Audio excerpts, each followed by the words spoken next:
Selamat pagi pemirsa, apa kabar Anda di pagi hari ini? Senang sekali saya Graciela Taime dapat menjumpai Anda dalam Berita Papua. Sejumlah berita menarik dan teraktual telah berhasil dirangkum tim redaksi kami. Berikut 3 berita utamanya hari ini.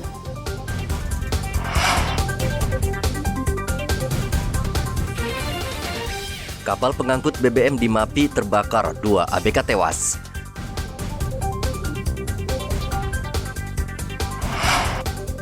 Polda Papua pastikan kecelakaan maut di Waropen adalah berita bohong.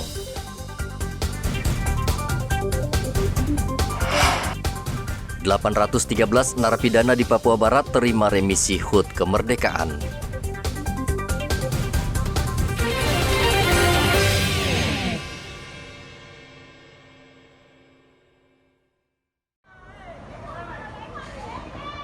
Kapal motor Purnama dan kapal motor Cahaya Al-Rahim terbakar saat berlabuh di Pelabuhan Asgon, Kabupaten Mapi, Sabtu lalu. Sumber api diduga berasal dari KM Purnama yang kemudian merembet ke KM Cahaya Al-Rahim yang bermuatan bahan bakar minyak. Dalam kebakaran tersebut, 2 awak kapal Cahaya Al-Rahim meninggal dunia, sementara 12 ABK lain berhasil menyelamatkan diri dan 3 ABK hilang. 2 ABK yang meninggal dunia, Markus Tengke dan Rama, kemudian diterbangkan ke Merauke bersama 3 ABK yang menderita luka bakar serius. Kami menuju ke sana dengan kebetulan kasih operasi langsung pimpin ke sana menggunakan pesawat dari MAF. Kita numpang pesawat MAF untuk menuju ke Asgon. Mudah-mudahan tidak halangan untuk besok bisa terangkut untuk tim dari Merauke ini. Terdapat 2 unit kapal yang di dermaga Asgon terbakar.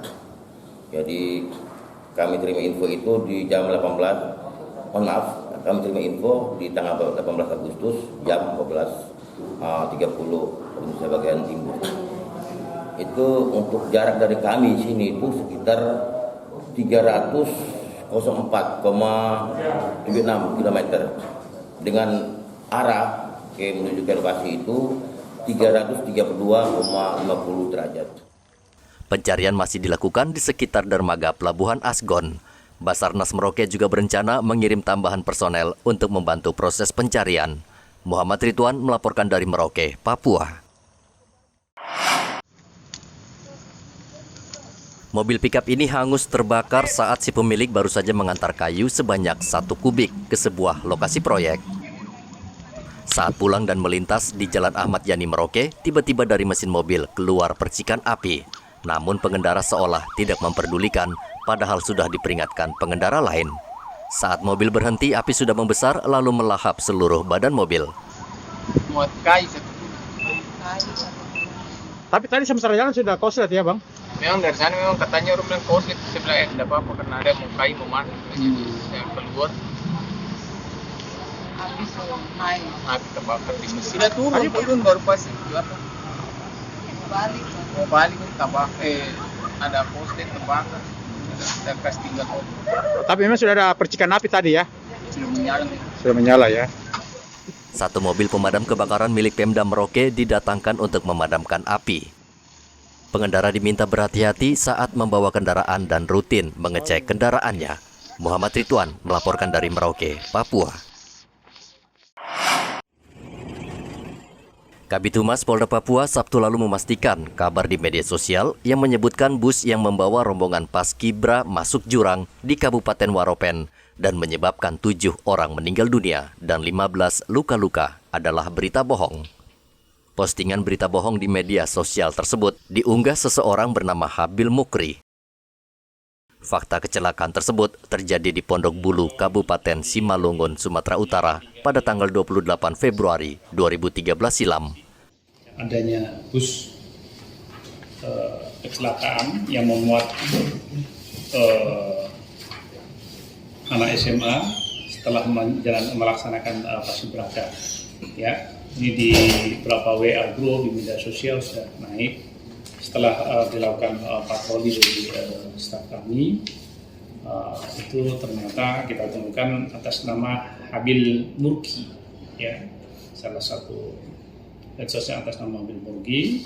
Terus kemudian kita sudah komunikasi dengan pihak Polres cukup kondusif, tidak ada peristiwa apapun. Namun yang fakta yang beredar ya bahwa hal yang beredar di sana bahwa ada bis yang terguling, padahal di Waropen. Waropen itu tidak ada bis.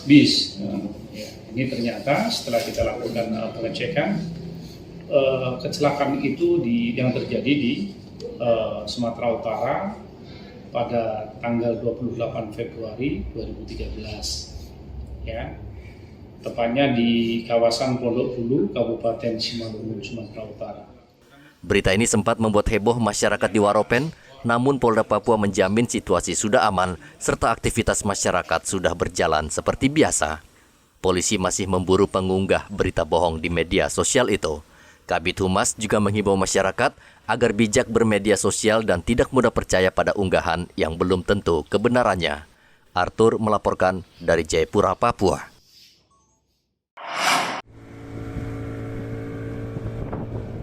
Tim SAR Mimika Gabungan masih terus mencari Aladin, pria parubaya yang jatuh dari perahu. Tim SAR terus menyusuri bibir pantai Puriri menggunakan 2 perahu karet. Pencarian akan terus diperluas hingga ke wilayah Kokonau. Untuk longboat dengan 1 orang korban terjatuh atas nama Aladin.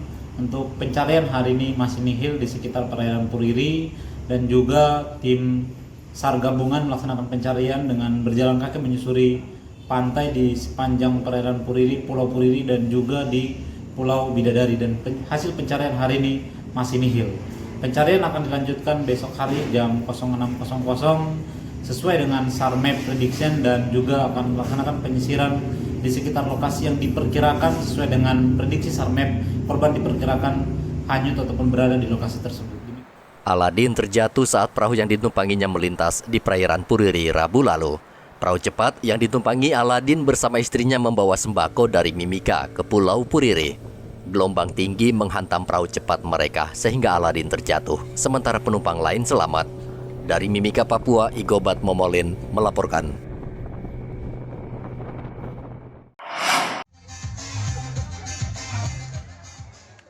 Polres Merauke tetap membuka gerai vaksinasi bagi warga yang belum mendapatkan vaksinasi COVID-19. Polisi menyediakan ratusan dosis vaksin mengingat animo masyarakat yang tinggi untuk divaksin. Kepala Klinik Pratama Polres Merauke, Rahmadani, mengatakan pihaknya hanya menyiapkan 200 dosis vaksin, namun jika kurang jumlahnya akan ditambah. Kali ini kita menyiapkan untuk 200 dosis. Kalau memang membludak, kita siapkan lebih, Bapak. Kemudian kita melayani vaksin 1, 2, dan 3 dengan jenis vaksin Sinovac dan Pfizer, Pak. Nah, Bu, kira-kira untuk ketika nanti kurang, ini kan lihat antusias warga cukup banyak ya, Bu. 200 dosis, kalau kurang seperti apa, Bu, nantinya nih? Sebenarnya persiapan kita lebih dari 200, Bapak. Ada target hari ini 200. Kalau memang banyak membludak, ya kita layani semua, Bapak. Jenis vaksin yang digunakan adalah merek Sinovac dan Pfizer, baik untuk dosis pertama maupun kedua. Vaksinasi yang dilakukan berada di halaman Polres ini dilangsungkan dalam rangka HUT RI dan merupakan kerjasama dengan Badan Intelijen Indonesia Daerah Papua. Capaian vaksinasi ketiga di Merauke masih rendah. Dari target 100.000 warga, saat ini baru 20.000 orang yang divaksin. Muhammad Ridwan melaporkan dari Merauke, Papua.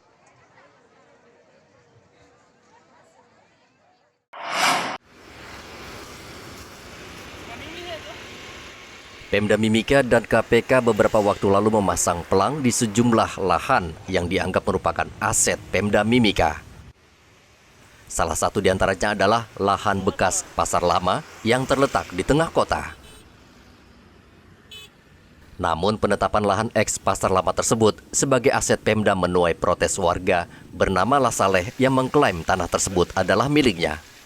Lasaleh mengaku memiliki bukti kepemilikan tanah yang diterbitkan pada tahun 1983 dan saat itu masih berada di bawah pemerintah Kabupaten Fakfak. Ini sudah ini, mama setelah meninggal memberikan kuasa ahli waris untuk saya. pemerintah daerah buat melepas 986 dipinjam mantan camat Pak Firdaus. Sampai sekarang Pemda belum pernah kuasai, tapi belum ketemu dengan saya sebagai pemilik. Sementara Pemda sudah berdiri tanpa nama di Pasar Lama. Sementara ini kami sebagai penggarap termasuk kecewa. Tidak pernah hubungi kami, kan begitu. Jadi seharusnya hubungi dulu, komunikasi bagaimana cara baiknya. Ya kan begitu. Jadi, saya sebagai pemilik kecewa. Kenapa tidak cari saya? Selama ini urusan ini sudah ada 12 tahun. Tidak pernah mencari saya, tidak pernah diselesaikan. Haji pernah ucapkan bahwa pinjam Pasar Lama ini, apa ini pinjam satu sen, kalau ada lokasi ini kembali kepada yang punya pemilik garapan. Tapi tidak ada tertulis di atas cuma tertulis. Tidak ada hitam di atas putih, hanya sebagai lisan. Sampai tidak ada. Sampai datang di Timika, sampai saya bisa cari. Sampai dijumpa, memang benar-benar bahwa dia bertanggung jawab bahwa dia pinjam. Tapi sementara dia memang mau datang di Timika, tapi untuk sakit. Cuma berbicara bisa, tapi untuk mau jalan sudah kemana-mana sudah tidak bisa. Karena itu yang pinjam.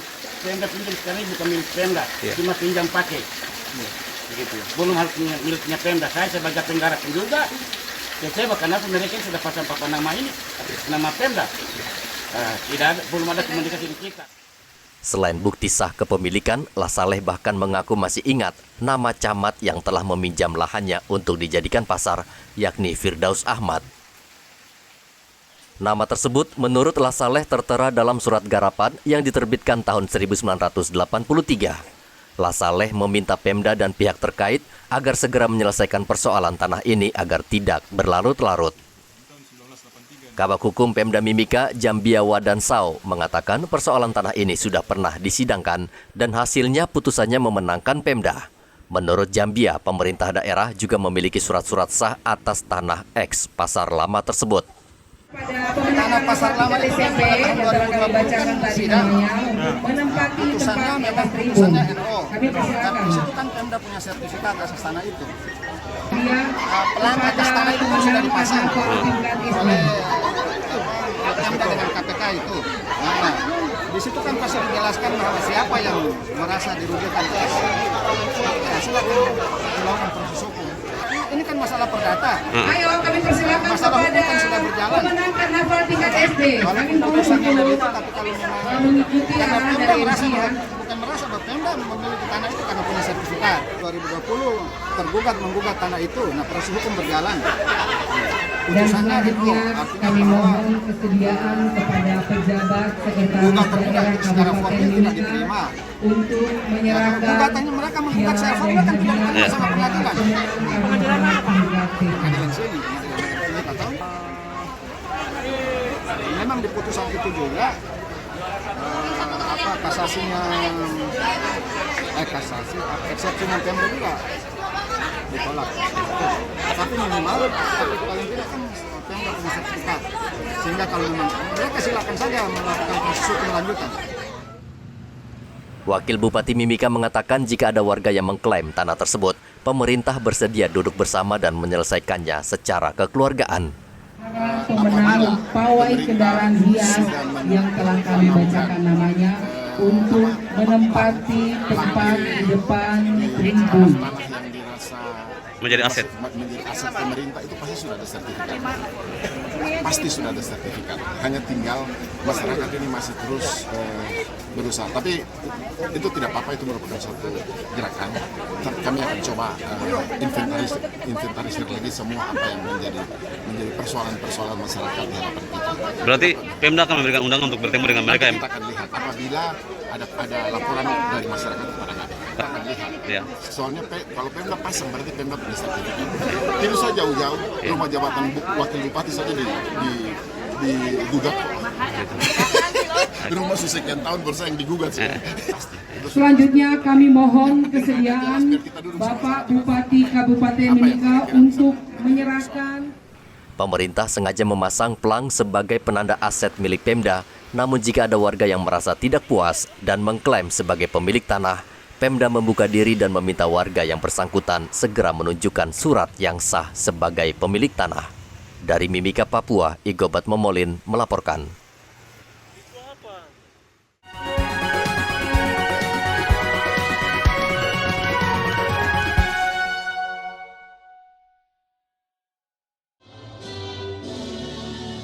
813 warga binaan lapas pada jajaran kantor wilayah Kementerian Hukum dan HAM Papua Barat menerima remisi khusus HUT kemerdekaan. 16 diantaranya bebas langsung. Penjabat Gubernur Papua Barat menyerahkan SK remisi kepada perwakilan narapidana di Lapas Manokwari. Saat ini total warga binaan pemasyarakatan se-Papua Barat berjumlah 1.304 orang. Penjabat Gubernur Papua Barat Paulus Waterpau berpesan agar warga binaan yang mendapatkan remisi maupun yang belum agar bisa memperbaiki diri sehingga ke depan dapat menjadi masyarakat yang lebih baik. Penghukuman ataupun menjalankan proses rehabilitasi katakan seperti itu di ruang tahanan ini yang baik sehingga saudara pada saatnya nanti sudah kembali ke masyarakat, sudah kembali menjadi manusia yang seutuhnya untuk sama-sama mengisi kehidupan ini bersama, mengisi kemerdekaan. Apa yang sudah lalu biarlah berlalu. Tapi saudara harus punya optimisme untuk menyongsong kehidupan yang jauh lebih baik. Setuju Bapak Ibu? Remisi khusus HUT kemerdekaan digelar secara serentak di seluruh Indonesia. Edi Musahidin melaporkan dari Manokwari, Papua Barat.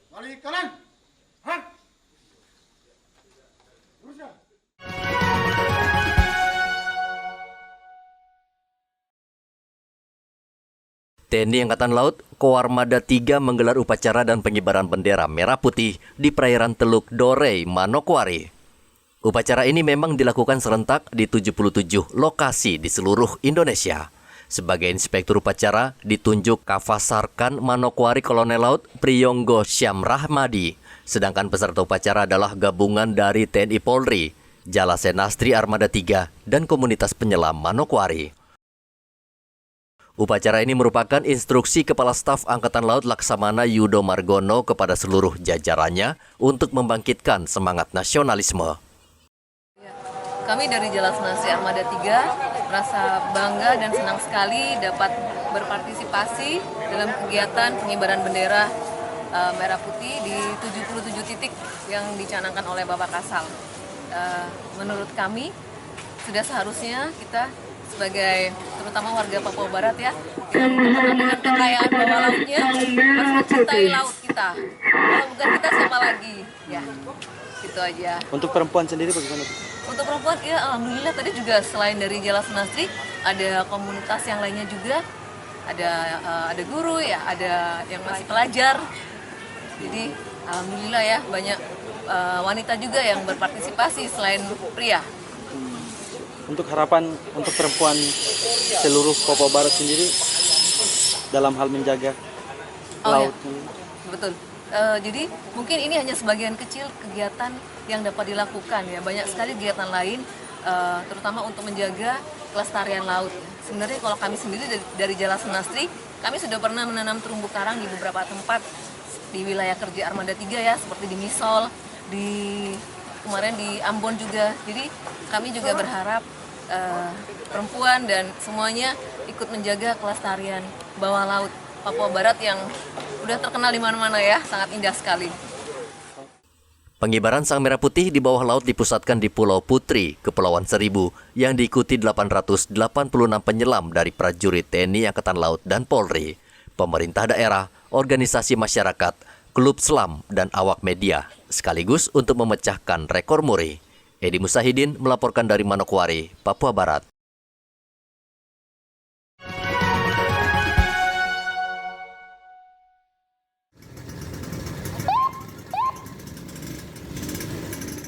Seorang anggota polisi Polres Merauke, Bribka Randi, memiliki semangat nasionalisme yang tinggi. Ini ia buktikan dengan menjadi penggerak pengibaran bendera merah putih raksasa di PLBN Tetkum, Kabupaten Bovendigul. Randi memang dikenal polisi yang humanis dan tergabung dalam paguyuban otomotif Merauke serta komunitas kendaraan skuter klub. Ia mengibarkan bendera merah putih berukuran besar yakni 10 kali 77 meter sesuai dengan hari kemerdekaan.